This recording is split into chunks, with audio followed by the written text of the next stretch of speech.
Nasa may lower seed nga ngayon ang TNT Tropang 5G. Kahit loaded nga ang lineup nila ngayon sa mga role players, ay talagang hindi pa din ito sapat para maging top seed nga sila ngayong conference. Kaya't naghahanap pa nga si Coach Chot ng isang star player na makakatulong sa kanila ngayong Philippine Cup. Kaya't narito nga ang mga top players na tinatarget ni Coach Chot para tulungan sila sa PBA playoffs ngayong PBA 50th Philippine Cup. Top 5, Christian Standhardinger. Nag-retired na nga si Stan sa PBA. Ito ay dahil ayaw na nga niyang maglaro para sa Terra Firma Jeep. At ang latest nga daw sa kanya ngayon ay medyo tumaba nga daw siya. Pero madaming teams pa din ang nagkaka-interes na makuha siya. At isa na nga dyan ay itong TNT Tropang 5G na si Stan talaga ang priority nilang makuha ngayong Philippine Cup. Si Stan ay nag-average ng 15.2 points, 8.4 rebounds, 3 assists, 0.5 steals, 52 field goal percentage, at 50% free throw shooter sa kanyang last PBA 49th Governors Cup. Panoorin natin ang mga huling basketball game highlights ni Standhardinger sa Terra Firma Jeep last PBA season.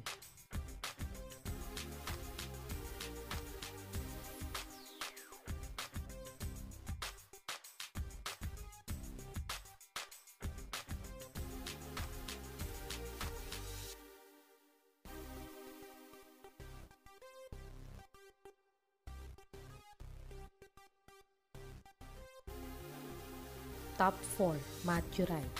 Si Wright nga ay umalis na sa Japan B-League at inamin naman niya na balak niyang bumalik sa PBA 50th season. At nakikipag-usap na nga siya sa Phoenix Management ngayon. Pero alam naman natin na mababa nga daw magpasahod itong Phoenix ng mga players nila. Kaya't kung di sila magkasundo sa salary, ay isa nga ang TNT sa may mga interesado na makuha itong si Wright. Uma-average si Wright ng 10.4 points, 2.5 rebounds, 2.6 assists, 0.8 steals, 34% 3-point shooter, at 78% free throw shooter sa kanyang last 2024-2025 Japan B-League season. Panoorin natin ang mga huling game highlights ni Mr. Wright sa Japan B-League last season.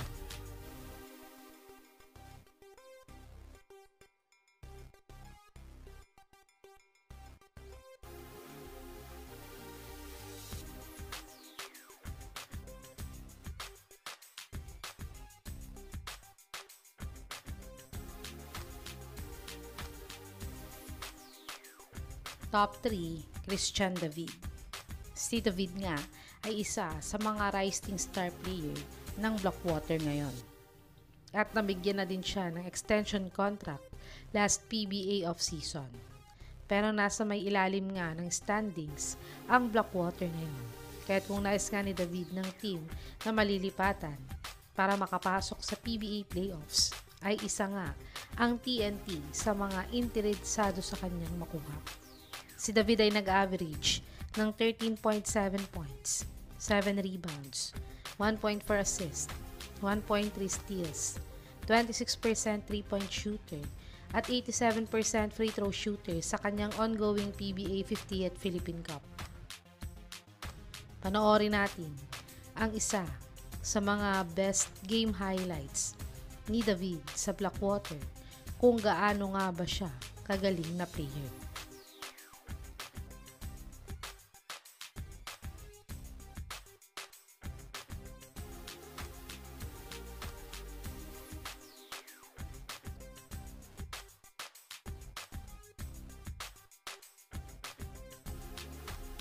Top 2 kay Balungay. Si Balungay nga ay ang star big man ng Phoenix Fuel Masters. At kahit sa rookie season niya last season, ay siya na nga ang naging starting center ng Phoenix. Kahit nga na second season pa lang siya ngayong PBA 50th season, ay madami na siyang napabilib na teams. Kaya't madami na nga ang teams na nagkaka-interes na makuha itong si Balungay. At isa nga dyan ay itong TNT na tinatarget nga nila ngayon si Kai na makuha sa team nila kung available na siya for trade.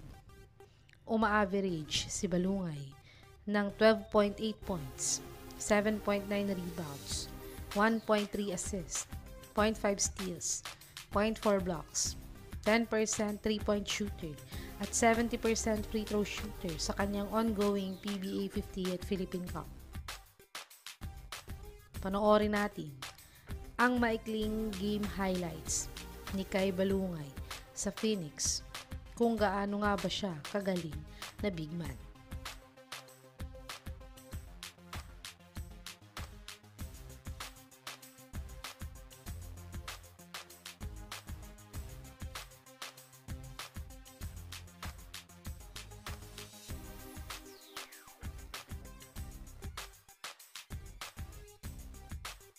Top 1, Cedric Barefield.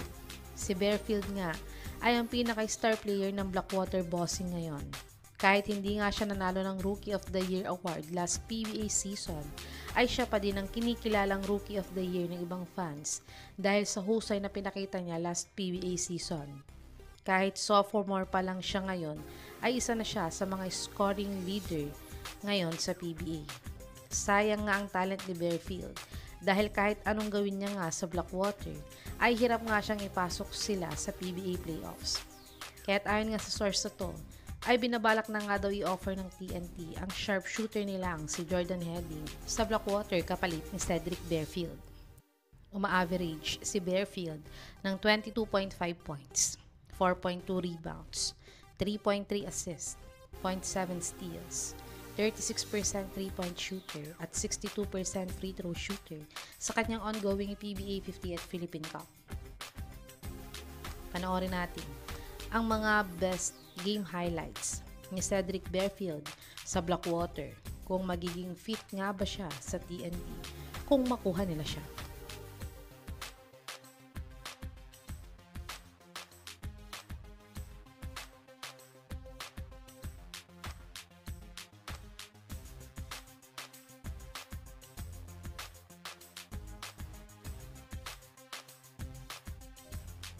Ito ang mga top players na gustong makuha ni Coach Chot sa TNT via trade ngayong conference.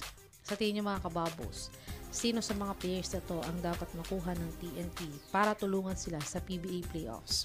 I-comment niyo na po yan sa baba.